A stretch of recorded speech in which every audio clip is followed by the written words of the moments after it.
Russell viper সাপ চলে আসছে মাননীয় স্পিকার। একজন ভদ্রলোককে এনবিআর ধরতে পারে নাই, বাংলাদেশ ফাইন্যান্সিয়াল ইন্টেলিজেন্স ইউনিট ধরতে পারে নাই, আর এনবিআর এর মতিউর রহমানকে ধরলো একটা ছাগল। ছাগল ছাড়া এই লোককে তো আপনি আনতেই পারতেন না। মাননীয় সাবেক আইজিপি উনি এত বড় হয়ে গেলেন, মন্ত্রণালয় জানলো না, মাননীয় স্বরাষ্ট্রমন্ত্রী জানলেন না। এই বাচ্চাটা এত বড় হয়ে গেল, আর কিছুদিন সুযোগ পাইলে পুরা গোপালগঞ্জ কিনে ফেলতেন এই বেনজির সাহেব। রাসেল ভাইপার সাপ। আসসালামু আলাইকুম। দেশ এবং দেশের বাইরে থেকে যারা দেখছেন সবাইকে স্বাগত জানাচ্ছি আর একবার। প্রিয় দর্শক, আমরা সরাসরি চলে যাব আজকের ভিডিওর মূল আলোচনায়। ভিডিওটি খুবই গুরুত্বপূর্ণ হবে, অবশ্যই ধৈর্য সহকারে পুরো ভিডিওটি দেখবেন, তাহলে বিস্তারিত বুঝতে পারবেন। ভিডিও শেষে গুরুত্বপূর্ণ আলোচনা করব। প্রিয় দর্শক, চলুন আমরা সরাসরি ভিডিও স্ক্রিনে চলে যাই এবং সেখানে বিস্তারিত দেখে আসি। রাসেল ভাইপার সাপ চলে আসছে মাননীয় স্পিকার। একজন ভদ্রলোককে এনবিআর ধরতে পারে নাই, বাংলাদেশ ফাইন্যান্সিয়াল ইন্টেলিজেন্স ইউনিট ধরতে পারে নাই, আর এনবিআর এর মতিউর রহমানকে ধরলো একটা ছাগল। ছাগল ছাড়া এই লোককে তো আপনি আনতেই পারতেন না। মাননীয় সাবেক আইজিপি উনি এত বড় হয়ে গেলেন, মন্ত্রণালয় জানলো না, মাননীয় স্বরাষ্ট্রমন্ত্রী জানলেন না। এই বাচ্চাটা এত বড় হয়ে গেল, আর কিছুদিন সুযোগ পাইলে পুরা গোপালগঞ্জ কিনে ফেলতেন এই বেনজির সাহেব। রাসেল ভাইপার সাপ চলে আসছে মাননীয় স্পিকার। এই সাপ আসার কারণে সরকারে যখন সাপ আসে প্রকৃতিতে বেজি থাকে, এই বেজি করে কি সাপরে নিয়ন্ত্রণ করে।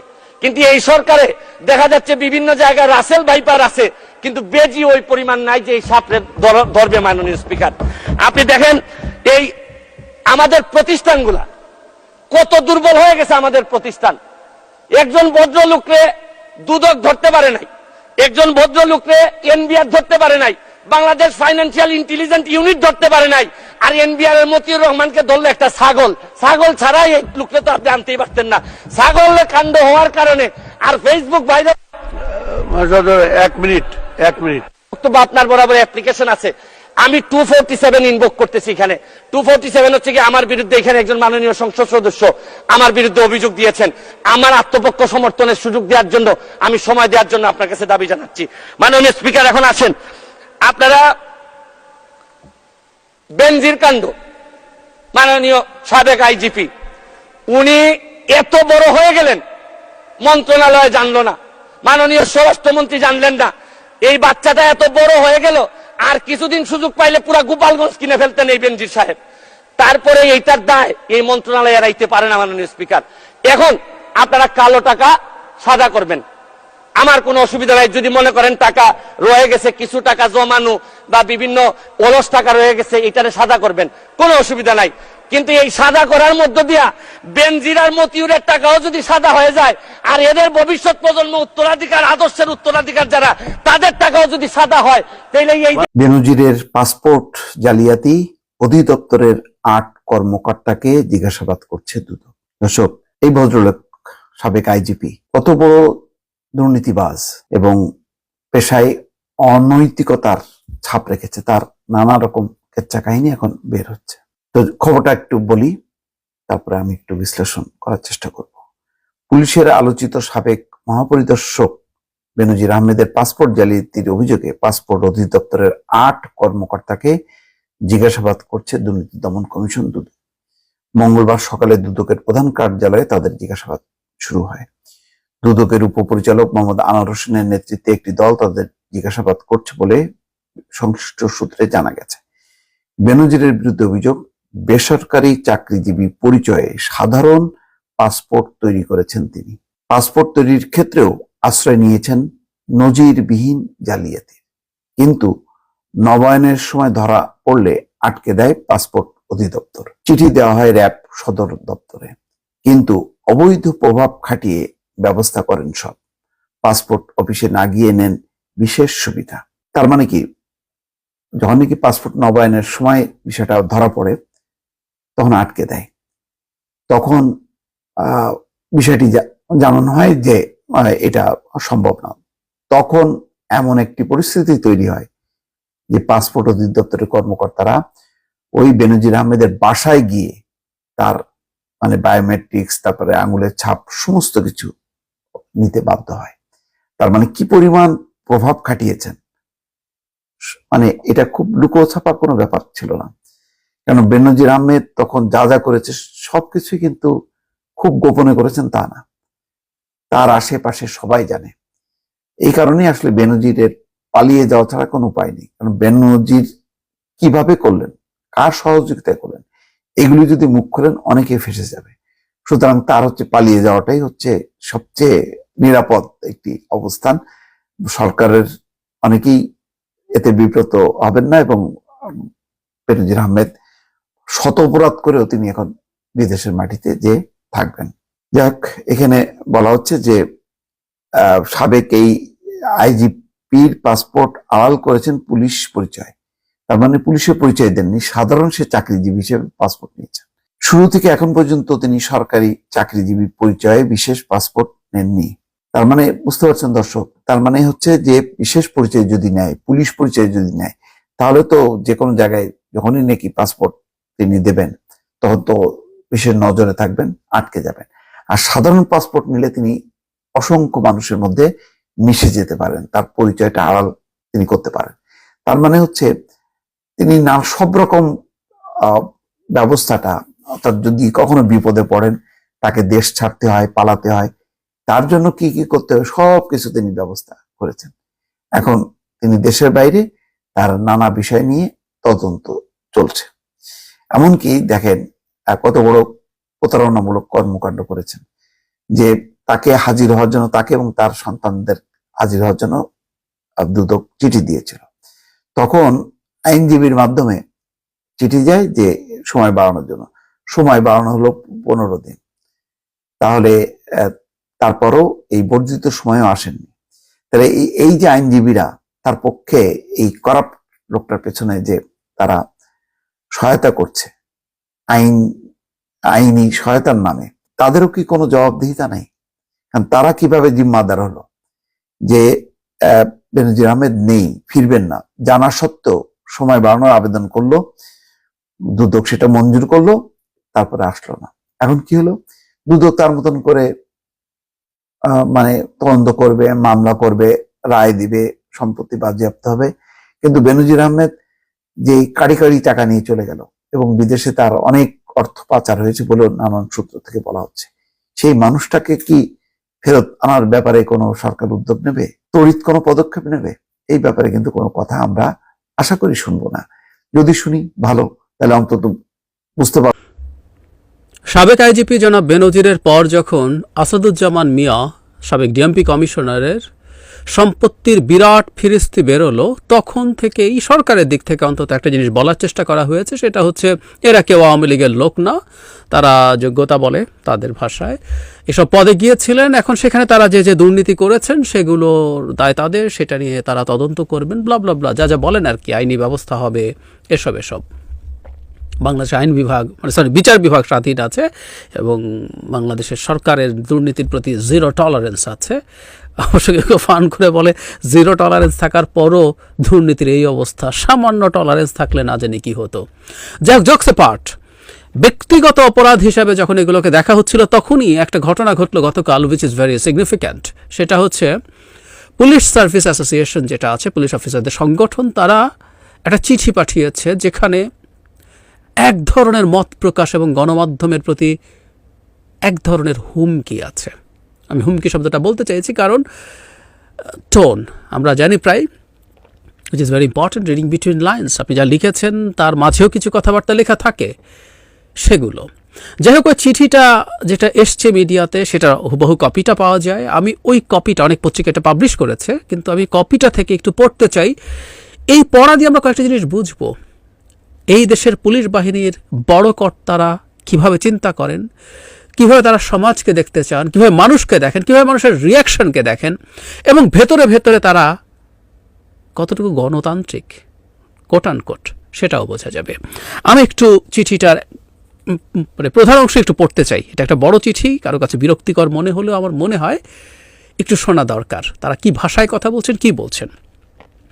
মানে প্রথম বিষয় লেখা আছে, বাংলাদেশ পুলিশের সাবেক ও বর্তমান সদস্যদের সম্পর্কে গণমাধ্যমে সাম্প্রতিক সময়ে প্রকাশিত / প্রচারিত অতিরঞ্জিত সংবাদ প্রসঙ্গে। মানে প্রথম কথাটাই দেখুন, অতিরঞ্জিত ওনারা বলছেন। মানে কিভাবে বলতে পারছেন অতিরঞ্জিত, কিসের ভিত্তিতে বলছেন? যে তথ্য এসছে সেটা অতিরঞ্জিত কি অতিরঞ্জিত না, সেটা তদন্ত হবে, তদন্ত হয়ে বিচারে যাবে, বিচারের পর বোঝা যাবে কোনটা অতিরঞ্জিত আর কোনটা অতিরঞ্জিত না। কিভাবে উনি বললেন, কিভাবে বললেন? জনাব বেনজিরের বিরুদ্ধে যে যে ফ্রিজ করতে দিয়েছে, যেসব সম্পত্তিগুলো দুদক দিয়েছে, মিডিয়া দূরেই থাকুক, কত একর, কত বিঘা, কত ফ্ল্যাটের ওপরে, কত অ্যাকাউন্টের ওপরে ফ্রিজ থাকবে, এসব তো দুদক দিয়েছে, এগুলো তো সাধারণ কেউ দেয়নি। কিন্তু অতিরঞ্জিত বলার ভিত্তিটা কি? ওনারা পুলিশ, তাই ওনারাই ডিসাইড করবেন কোনটা কি।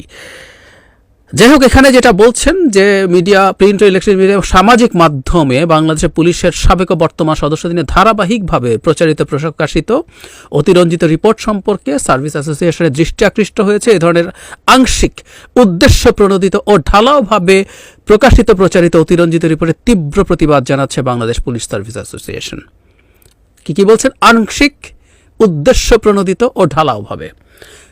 আংশিক মানে কি কম বলা হয়েছে? আমি জানি না, তার মানে তারও বেশি আছে। উদ্দেশ্য প্রণোদিত, একটা উদ্দেশ্য তো আছেই সবার, তাদের প্রণোদিত না কিন্তু একটা উদ্দেশ্য আছে, তাদের দুর্নীতি এক্সপোজ করা। ঢালাওভাবে, ঢালাওভাবেই তো হওয়ার কথা। তথ্য যখন ঢালাওভাবে পাওয়া গেছে, এই তথ্য কে দিয়েছে, কীভাবে দিয়েছে, ডিফারেন্ট ডিসকাশন। বাংলাদেশের পত্রপত্রিকা ইনভেস্টিগেট করে এগুলো বের করেছে, ভাবতে কেন যেন একটু কষ্টই হয়। যাই হোক, এরপর পুলিশ কিভাবে তৈরি হয়েছে, সেখানে তারা কিভাবে কাজ করেছে, আমি একটু পড়ি, সেই থেকে শুরু, মানে কিভাবে শুরু হয়েছে। তারপর বলছে, অদ্যাবধি বাংলাদেশ পুলিশের পেশাদার সদস্যরা যে কোনো সংকট প্রয়োজনে দেশ এবং জনগণের কল্যাণে নিজের জীবন বিসর্জন দিতেও কখনো কুণ্ঠাবোধ করেননি। দেশে একসময় উগ্র সাম্প্রদায়িকতা, জঙ্গিবাদ, সন্ত্রাসবাদের নগ্ন থাবায় দেশবাসী চরম উৎকণ্ঠিত ছিলেন। দেশের দক্ষিণ পশ্চিমাঞ্চল ছিল চরমপন্থী সন্ত্রাসের জনগণ। বাংলাদেশ পুলিশের জনগণকে সন্ত্রাসমুক্ত করতে সাহসী ভূমিকা পালন করেছে। একইভাবে বৈশ্বিক সন্ত্রাসবাদের প্রভাবে বাংলাদেশে গড়ে ওঠা উগ্রবাদী সন্ত্রাসী গোষ্ঠীকে বাংলাদেশ পুলিশ দেশবাসীর সহযোগিতায় নিয়ন্ত্রণে রাখতে সফল হয়েছে। উগ্র সন্ত্রাসবাদ দমনে বাংলাদেশ পুলিশের সাফল্য বিশ্বব্যাপী যথেষ্ট প্রশংসিত হয়েছে, ব্যাপক প্রশংসিত হয়েছে। সন্ত্রাসবাদ মোকাবেলায় বাংলাদেশের ভূমিকা বিশ্বের রোল মডেল হিসাবে স্বীকৃত। আমি জানি না এসব স্টেটমেন্ট কারা লেখেন, তারা যাদের উদ্দেশ্যে লেখেন, এটা তো পাবলিক হচ্ছে। পাবলিক হওয়ার পর মানুষ কী ভাববে? মানে আপনি জীবন দিতে প্রস্তুত আছেন, জঙ্গিবাদ দমন করছেন, অনেক কাজ করছেন। আমরা যদি পাল্টা কথা বলি, পুলিশ বাহিনী আমরা পুষি কেন?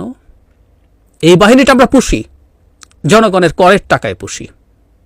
আমরা 2 নম্বরই টাকা সরিয়ে রাখি, বিরাট একটা বাজেট দিয়ে পোষা হয়, ফ্যাসিলিটি দেওয়া হয় তাদেরকে, নানা রকম ফ্যাসিলিটি, বেতন, রেশন, তাদের পেনশন আছে, অনেক কিছু আছে, তাদের জন্য হাউজিংয়ের ব্যবস্থা আছে, রিটায়ারমেন্টের পর কি নাই, সব আছে। পুষি কেন?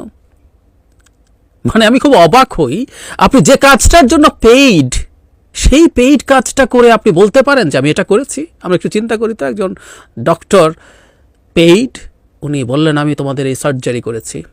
একজন টিচার, আমি তোমার তো এই ক্লাসটা নিয়ে দিয়েছি। মৃত্যুর ঝুঁকি, পুলিশের চাকরিতে চাকরিটা ওই রকম, খুব স্বাভাবিক। একই কথা সেনাবাহিনীর ক্ষেত্রে প্রযোজ্য। মৃত্যুর ঝুঁকি আছে, পুলিশের চাকরিতে মৃত্যুর ঝুঁকি আছে। আপনি অস্ত্র গ্রহণ করেন, আপনি সন্ত্রাসীদের সাথে কাজ করেন, মৃত্যুর ঝুঁকি আছে। আপনি জেনে শুনে তো ওই চাকরিতে গেছেন, ওই চাকরির মধ্যে বিল্ট ইন। কিন্তু আমি ক্রেডিট ক্লেম করছি, মানে বাংলাদেশে তারা এই কাজগুলো কতটা ভালোভাবে কি করেছেন ডিবেট সরিয়ে রাখি। এটা কি আদতে কোনো রকম কোনো কিছু? বা আপনি কি ভালো কাজ করেছেন, তার মধ্যে আপনার কিছু সদস্য 2 নম্বরই করবে না, এটার জন্য কি এটা যুক্তি হয়? আমি খুব অবাক হই কিভাবে এই জিনিসগুলোকে যুক্তি হিসাবে আমাদের সামনে আনার চেষ্টা করা হয়। তারপর এছাড়া বিভিন্ন প্রাকৃতিক দুর্যোগ এবং বিভিন্ন সময়ে কি করেছে, করোনার সময় কি করেছে, আবারও বলছে এগুলো প্রত্যেকটা তাদের জব, যখন যখন প্রয়োজন হয় তাদেরকে এই কাজগুলোতে ব্যবহার করা হবে। এই চাকরিটা এইরকম, এই চাকরিকে এভাবেই তাদের দেখতে হবে। মানে বাংলাদেশে কর্তব্য পালন করছি, এটাও একটা গুণ। পুলিশ তার কর্তব্য পালন করছে কিনা এই আলোচনা বাংলাদেশের সমাজে ছাড়লে না আমরা বুঝবো কি। তারপরে তাত্ত্বিকভাবে বলছি, যদি পালনও করেন ওটা গুণ না। পেইড কাজে কর্তব্য পালন করতে হয়, না করলে সেটা নিয়ে তীব্র সমালোচনা আছে। আর বাংলাদেশের পুলিশ ইন জেনারেল, আমি কিছু এক্সেপশনের কথা বলছি, আমি ঢালাওভাবে বলতে চাই না, কিন্তু মোটা দাগে পুলিশ কী রকম কর্তব্য পরায়ণ, কি করে না করে প্রায় বলি। আমরা এই দেশে থাকি, সমাজে থাকি, আমরা দেখি, আমরা জানি, আমরা বুঝি, খোঁজ খবরও রাখি। এরপর তারা যেটা এসছেন, স্বাধীনতা বিরোধী সাম্প্রদায়িক শক্তি ও গণতন্ত্র দেশবিরোধী চক্র কর্তৃক নাশকতামূলক কর্মকাণ্ড যেমন ভাঙচুর, অগ্নিসংযোগ, বোমাবাজি, পেট্রোল বোমাবাজদের প্রতিহত করার ক্ষেত্রে পুলিশের সফলতার কারণে উক্ত গোষ্ঠী বাংলাদেশ পুলিশ বাহিনীকে প্রতিপক্ষ বিবেচনায় প্রতিনিয়তই পুলিশের বিরুদ্ধে নেতিবাচক সমালোচনায় লিপ্ত। বাংলাদেশের গণতান্ত্রিক লড়াই যারা করছেন সেই মানুষরা সামনে রাষ্ট্র হিসাবে পুলিশ হাজির হয় এবং এই পুলিশের হাত ধরেই গায়েবী মামলা, হেফাজতে নির্যাতন, বিচার বহির্ভূত হত্যা, গুম সংগঠিত হয়েছে। সুতরাং তারা পুলিশকে সমালোচনা করবেন, এমনকি যে ওই টর্চারের শিকার হন নাই, সেই হয়রানির শিকার হন নাই, দেশের একজন স্টেক হোল্ডার, নাগরিক হিসাবে, দেশের মালিকদের একজন হিসেবে তার ওই পুলিশের কর্মকাণ্ডকে খারাপ লাগবে এবং সেটা সমালোচনা সে করবে। খুব সোজা সাপটা কথা। একটা মানুষ যদি লিস্ট মনে করে যে এই দেশটা আমি, এই দেশটার মালিকদের একজন আমি, প্রজাতন্ত্রের মালিক আমি, তার কাছে এটা মনে হবে, সমালোচনা তো করবেই। স্বাধীনতা ও দেশবিরোধী চক্র তাদের দোসর হিসাবে পলাতক সাইবার সন্ত্রাসী কর্তৃক ধারাবাহিকভাবে সামাজিক যোগাযোগ মাধ্যমে মিথ্যা ও অতিরঞ্জিত তথ্য প্রকাশ করে পুলিশ কর্মকর্তাদের চরিত্র হননে ব্যস্ত। তাদেরই অনুকরণে ইদানিং কোনো কোনো গণমাধ্যম বাংলাদেশের পুলিশের বর্তমান ও প্রাক্তন সদস্য সম্পর্কে উদ্দেশ্য প্রণোদিত মানহানিকর নেতিবাচক সংবাদ প্রকাশ করেছে, যা পুলিশের ভাবমূর্তি ক্ষুণ্ণ করার হীন উদ্দেশ্য বলে প্রতীয়মান হচ্ছে। এই পদগুলোতে থাকা নিয়ে পুলিশের কি সম্মান ক্ষুণ্ণ হয়? আমি মনে করি হয়। ইন জেনারেল একজন পুলিশের আইজিপি, একজন পুলিশের ঢাকা মহানগরের যিনি কমিশনার, এত গুরুত্বপূর্ণ পদে যারা ছিলেন, তারা যা যা করেছেন, যেভাবে করেছেন, এটা পুলিশ বাহিনীর অন্তর্গত করাপশনকে প্রশ্রয়, এবং শুধু পুলিশ বাহিনী না, আমরা যেটাকে আমাদের ব্যাখ্যা যেটা দিতে চাই, এটা সরকারটা ইটসেলফ, সরকারের মধ্যে যে কি ভয়ঙ্কর রকম দুর্নীতিকে প্রশ্রয় দেওয়ার আছে, এবং এইটাকে আমি ট্রেড অফ বলে বহুদিন বলেছি। হ্যাঁ, সেটা হয়। এটাকে ওই উদ্দেশ্য করে করতে হবে না, এই জিনিসগুলো এখানে এভাবে বেরোতে থাকবে, অনিবার্যভাবে সেটা ওই জায়গায় পৌঁছবে। গণমাধ্যমে প্রকাশিত এই ধরনের রিপোর্টের অধিকাংশ ক্ষেত্রে কোনো তথ্যসূত্রের উল্লেখ নেই। আমি খুব অবাক হই, গণমাধ্যমের তথ্যসূত্রের উল্লেখ নেই। বিদেশি পত্রপত্রিকা, আমাদের গণমাধ্যম তো পচা টচা, ওনারা মনে করেন তথ্যসূত্রের উল্লেখ করবে যে আমার অমুক অমুক আমাকে বলেছে, ইত্যাদি ইত্যাদি। কি উদ্ভট! যে কোনো একটা ইন্টারন্যাশনালি অ্যাক্লেইম নিউজ পেপার নিকতো, তারা একটা investigative journalism, new York Times, এই রিসেন্টলি ইউক্রেন রাশিয়া যুদ্ধ নিয়ে হয়েছে, ইসরায়েল নিয়ে হয়েছে, ওয়াশিংটন পোস্টে হয়েছে, সোর্সের উল্লেখ করে দিয়ে বলে যে এই সোর্স আমাকে বলেছে। নেভার এভার, ওরা সোর্স থেকে পেয়েছে। অথচ এটা নাই বলেই এই তথ্যের আর কোনো ক্রেডিবিলিটি নেই। তথ্যসূত্রবিহীন, ওনারা বলছেন, বাস্তবতা বিবর্জিত অতি কথিত এই ধরনের রিপোর্টে বাংলাদেশ পুলিশের পেশাদার সদস্যদের মনোবল ক্ষুণ্ণের পাশাপাশি পুলিশের ভাবমূর্তি নষ্ট করার যথেষ্ট অবকাশ রয়েছে। পলাতক সাইবার সন্ত্রাসীদের অনুপ্রেরণা বাংলাদেশ পুলিশের পেশাদার ভূমিকাকে জনসমক্ষে প্রশ্নবিদ্ধ করে পুলিশকে আসামির কাঠগড়ায় দাঁড় করানোর জন্য কতিপয় মিডিয়া অত্যন্ত সচেতনভাবে ফুলিয়ে ফাঁপিয়ে পুলিশের বিরুদ্ধে এক ধরনের কুৎসিত প্রচার যজ্ঞে সামিল হয়েছে বলে প্রতীয়মান হচ্ছে। একটা জিনিস জরুরি কথা, ওই যে বলছে বারবার ফুলিয়ে ফাঁপিয়ে, একেবারেই কোনো কিছু নেই কিনা আমি ব্যক্তিগতভাবে মনে করি। একটা অভিযোগ ওঠা মানে কিন্তু এটা ট্রু যে এটা উনি অভিযুক্ত হয়ে গেছেন, তা না। এটা আসলে দেখতে হবে সেটার মধ্যে কি আছে না আছে। কিন্তু হয় কি, পালিয়ে যান তো। এই দেশে তো বিএনপি সরকার নেই, বেনজির পালিয়ে গেছেন কেন? জনাব আসাদুজ্জামান মিয়া দেশে নাই কেন? উনি বলছেন দেশে আসবেন, আসুক। পালিয়ে যান কেন তারা? আওয়ামী লীগ সরকার, যে সরকার তাদেরকে এমপ্লয় করেছে, তারাই তো ক্ষমতায় আছে। সুতরাং এগুলো না যখন হয়, তখন এই অবিশ্বাস বা আমাদের মধ্যে এইটার যুক্তি হিসাবে হাজির হয় যে ওর পালানো দেখেই বোঝা যায় উনি আসলে কি করতে চান। এরপর ওনারা বলছেন, এছাড়াও কোনো মিডিয়া হাউস ব্যক্তিগত আক্রোশ ও নিজস্ব স্বার্থ রক্ষায় কোনো পুলিশ কর্মকর্তার বিরুদ্ধে অবমাননাকর নেতিবাচক সংবাদ প্রকাশ করেছেন, যা সাংবাদিকতার নীতি বিরোধী। ব্যক্তিগত আক্রোশ ও নিজস্ব স্বার্থ রক্ষায় এগুলো ওনাদেরকে একটু ঝেড়ে কাশতে হবে। কোন মিডিয়া হাউস কার বিরুদ্ধে কোন কারণে ব্যক্তিগত আক্রোশ ছিল? আপনার ব্যক্তিগত আক্রোশ যদি তৈরি হয়ে থাকে, ইয়াস, আমাদেরও তাই ধারণা, আমরা জনাব বেনজিরের পরে এই আলাপটা করেছি, ব্যক্তিগত আক্রোশটা কেন তৈরি হয়েছে? সবার বিরুদ্ধে তৈরি হচ্ছে, হয়নি তো কেন হয়েছে? তার মানে আপনি পুলিশের চাকরি করে এমন কিছু কাজ করতে গেছেন আপনার সম্পদ বানানোর জন্য, যেটা আসলে আপনার জুরিসডিকশনের পার্ট ছিল না। আপনি লাগতে গেছেন, আপনি আরেকজনের সাথে লাগতে গেছেন, আরেক বিরাট অলিগার্কের সাথে লাগতে গেছেন। যখন ক্ষমতায় ছিলেন তখন সে হ্যাডাম ছিল, সামাল দিতে পারছেন, এখন পারেন নাই। এখন এগুলো অনিবার্য ব্যাকল্যাশ হবেই, তাই তো হচ্ছে। অন্তত তাদের বলতে হবে। ওনারা কিভাবে জানলেন ব্যক্তিগত কারণে এইসব হচ্ছে? আপনাদের ঝেড়ে কাশা দরকার আছে।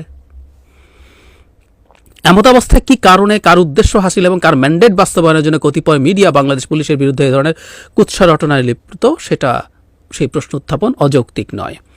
বাংলাদেশ পুলিশ দুর্নীতির বিরুদ্ধে জিরো টলারেন্স নীতি অনুসরণ করে আসছে। কোনো পুলিশ সদস্যের বিরুদ্ধে দুর্নীতির অভিযোগ প্রমাণিত হলে তাকে কোনো ধরনের ছাড় দেওয়া হয় না, তার বিরুদ্ধে বিভাগীয় ব্যবস্থার পাশাপাশি আইনি ব্যবস্থাও গ্রহণ করা হয়। মানে জিরো টলারেন্স, আর কিছু বলছি না। গণমাধ্যম সংবাদের দর্পণ টর্পণ বলা হচ্ছে, তারা চায় সবসময় সত্য হোক, কিন্তু এখানে এসে বলছে নিরপেক্ষ সৎ সংবাদ প্রকাশে পাঠকের কাছে গণমাধ্যমের দায়বদ্ধতা আছে বলে মনে করি। অথচ কোনো এক রহস্যময় কারণে এক শ্রেণীর মিডিয়া অতি সুকৌশলে বাংলাদেশ পুলিশকে বিতর্কিত করে আসামির কাঠগড়ায় দাঁড় করানোর অপচেষ্টা মেতেছে, যা সৎ সাংবাদিকতার কণ্ঠরোধকারী অপসাংবাদিকতারই নামান্তর বলে পরিগণিত। ভাষাটা কঠিন, এগুলো আর সিম্পল করে লেখা যেত। আমি জানি না কেন এইসব ভাষায় এত কঠিন ভাষায় লিখছি। আমি জানি না আমি পড়ছি আপনাদের সহজে কমিউনিকেট করছি কিনা। ভিডিও লম্বা করবো না বলে খুব দ্রুত পড়ছি। গণমাধ্যমে এই ধরনের একপেশে আচরণ সাধারণ পাঠকের সাথে প্রতারণারই সামিল। এ ধরনের অপসাংবাদিকতা পুলিশের সৎ নিষ্ঠাবান পেশাদার ও দেশপ্রেমিক সদস্যদের মনোবল ধ্বংসের অপপ্রয়াস বলে প্রতীয়মান হয়, যা তাদের পেশাগত দায়িত্ব পালনে বিরূপ প্রতিক্রিয়া ফেলতে পারে বলে আশঙ্কা রয়েছে। মানে কিছু পুলিশ চুরি টুরি করেছেন, মানে অন্তত ধর বেরোজির ক্ষেত্রে তো দুদক সব সিজ করে তদন্তই শুরু করেছে। এতে সৎ নিষ্ঠাবান কর্তব্যপরায়ণদের কেন সমস্যা হবে আমি আসলে বুঝলাম না। আমি আসবো আসলে এই কথাগুলো কেন আসছে। তারপর বলছেন, এ ধরনের অপপ্রচার সন্ত্রাসীদের উৎসাহিত করে এবং দেশবিরোধী চক্রান্তের অপকৌশল কিনা তা বিবেচনার দাবি রাখে। ফলে পুলিশি সেবা প্রত্যাশী মানুষ তথা দেশ ও জাতি সামগ্রিকভাবে ক্ষতিগ্রস্ত হওয়ার আশঙ্কা উড়িয়ে দেয়া যায় না। তারা গণমাধ্যমের কাছে অপেশাদারী সাংবাদিকতা প্রত্যাশা করে না।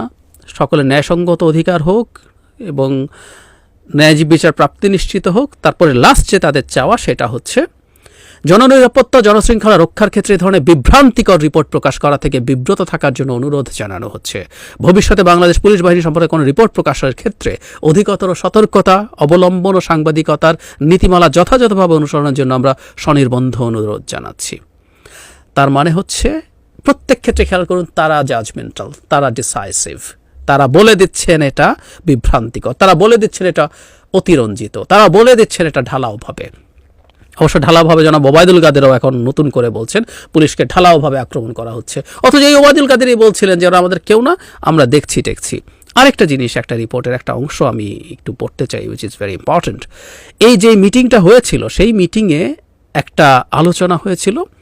সেখানে আলোচনার একটা জায়গা আমি একটু পড়ি, সেটা হচ্ছে ওখানে কেউ কেউ কথা বলেছে প্রথম আলোর সাথে। সেখানে একটা জায়গায় এরকম বৈঠকে একজন পুলিশ কর্মকর্তা দাবি তোলেন, যারা পুলিশের বিরুদ্ধে প্রতিবেদন করেছেন তাদের বিরুদ্ধে ব্যবস্থা নেওয়া হোক। আরেকজন পুলিশ কর্মকর্তা বলেন, পুলিশের বিরুদ্ধে যারা দাঁড়িয়েছেন তারা জামায়াত ও বিএনপির। আমরা খেয়াল করছি এখানেও ছিল স্বাধীনতা বিরোধী, দেশ বিরোধী, সেই পুরনো ট্যাগিং। আপনি সরকারের সমালোচনা করবেন, পুলিশের সমালোচনা করবেন না, আপনি রাষ্ট্রের সমালোচনা করবেন, রাষ্ট্রদ্রোহ করছেন। আপনি সমালোচনা করছেন, আপনি জামাত বিএনপি। এবং শাস্তির ব্যবস্থা করুন, শাস্তির ব্যবস্থার আহ্বান জানায় তারা। আমি এবার একটু আসি, খুব এটা লম্বা হয়ে যাচ্ছে, আর বেশি কথা না বলি। আমার মনে হয় বুঝতে পারি এর মাঝখানেই অনেক কথা বলা হয়েছে। পুলিশ আসলে কি অর্জন করতে চেয়েছে, কেন এটা করলো, ব্যক্তিগত। প্রিয় দর্শক, আশা করি পুরো ভিডিওটি দেখেছেন এবং বুঝতে পেরেছেন যে ব্যারিস্টার সাইদুল হক সুমন তিনি কিন্তু জাতীয় সংসদে কথা বলেন। এবং আপনারা জানেন যে ব্যারিস্টার সাইদুল হক সুমন তিনি গত জাতীয় সংসদ নির্বাচনে স্বতন্ত্র প্রার্থী হিসাবে তিনি নির্বাচন করেছেন এবং খুবই ক্ষমতাবান একজন ব্যক্তি, খুবই ক্ষমতাবান একজন লোক প্রার্থীকে, এমপিকে ব্যাপক ভোটে পরাজিত করে কিন্তু তিনি জাতীয় সংসদে স্বতন্ত্র প্রার্থী হিসাবে তিনি এখন অবস্থান করছেন। এবং বাংলাদেশের যেই দলের লোকই দুর্নীতি করুক না কেন, সেই দলের লোকের উপরেই কিন্তু তিনি কথা বলছেন এবং দুর্নীতিকে কখনোই তিনি প্রশ্রয় দিচ্ছেন না। এবং আজকে জাতীয় সংসদে যে কথাটি বললেন ব্যারিস্টার সাইদুল হক সুমন, যে বাংলাদেশে রাচেল ভাইপার নামক একটি সাপ ভাইরাল হয়েছে। আপনারা জানেন যে সেই সাপটি যাকেই কামড় দেয় তিনি কিন্তু সাথে সাথে কয়েক মিনিটের মধ্যে মারা যায়, যদি খুব তাড়াতাড়ি স্বাস্থ্যসেবা না নেয় এবং ডক্টরের কাছে না যায়। এই যে রাসেল ভাইপার বাংলাদেশের সরকারের উচ্চ পদস্থ কর্মকর্তারা এখন প্রত্যেকটাই রাসেল ভাইপার অনেক ভয়ঙ্কর রূপ নিয়েছে এবং তারা মানুষের জমি দখল করছে, হাজার হাজার বিঘার সম্পত্তি করছে, দেশে বিদেশে কোটি কোটি টাকা পাচার করছে, কিন্তু বাংলাদেশ সরকার আসলে তাদেরকে ধরতে পারছে না। এত সম্পত্তি করছে অথচ কিভাবে করছে এই বিষয়টি বাংলাদেশ সরকার কেন ধরতে পারছে না, এই বিষয়ে কিন্তু জাতীয় সংসদে মুখ খুললেন ব্যারিস্টার সাইদুল হক সুমন। তিনি আহ্বান করলেন যে সরকার এখানে ব্যর্থ, কালো টাকা কোনোভাবেই তারা নিয়ন্ত্রণ করতে পারছে না, বিদেশে এত পরিমাণ টাকা যাচ্ছে সরকার নিয়ন্ত্রণ করতে পারছে না। দর্শক, আপনাদের মূল্যবান মতামত কমেন্টে জানাবেন। সবাই ভালো থাকবেন, সুস্থ থাকবেন। ভিডিওটি শেষ করছি। আসসালামু আলাইকুম।